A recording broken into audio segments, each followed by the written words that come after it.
Semuanya, Assalamualaikum warahmatullahi wabarakatuh. Perkenalkan, nama kakak Tasya Damayanti. Hari ini kakak akan membahas materi biologi mengenai sistem peredaran darah. Yuk mari kita simak.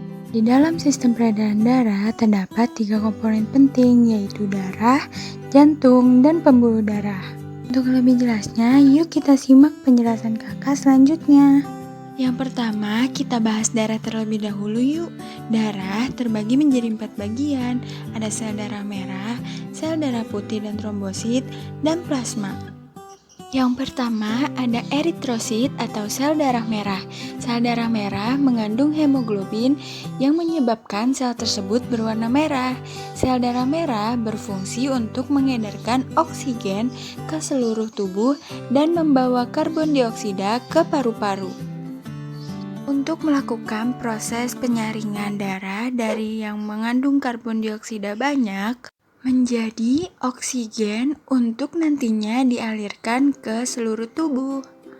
Selanjutnya ada leukosit atau sel darah putih. Sel darah putih berfungsi untuk melawan kuman dan penyakit. Pada saat kuman dan penyakit masuk ke dalam darah, sel darah putih akan melawan kuman dan penyakit tersebut. Selanjutnya ada trombosit atau keping darah yang memiliki fungsi untuk membekukan darah ketika ada luka pada kulit.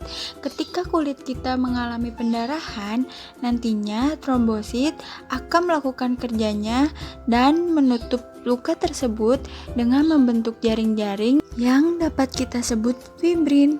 Selanjutnya ada plasma darah. Plasma darah mengandung 90% air dan 10% sisanya adalah zat lain. Setelah membahas bagian darah, kita bahas jantung yuk.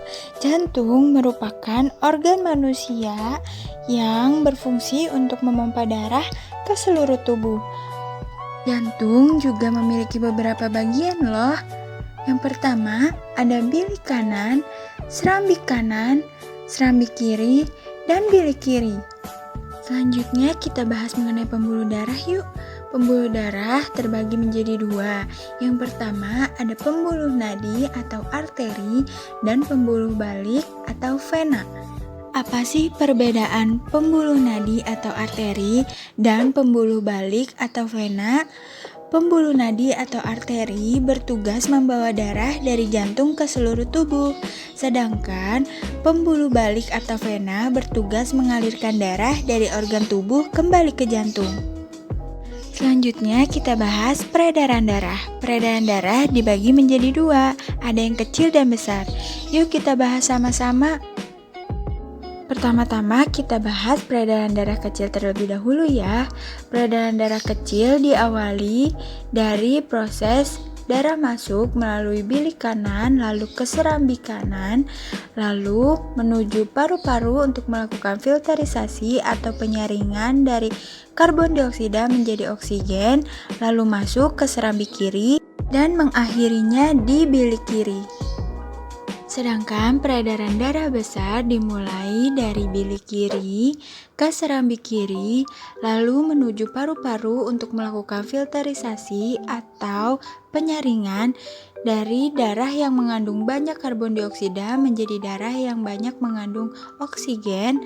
Lalu setelah itu dialirkan ke seluruh tubuh. Setelah dialirkan ke seluruh tubuh, masuk melalui pembuluh vena dan dialiri ke serambik kanan.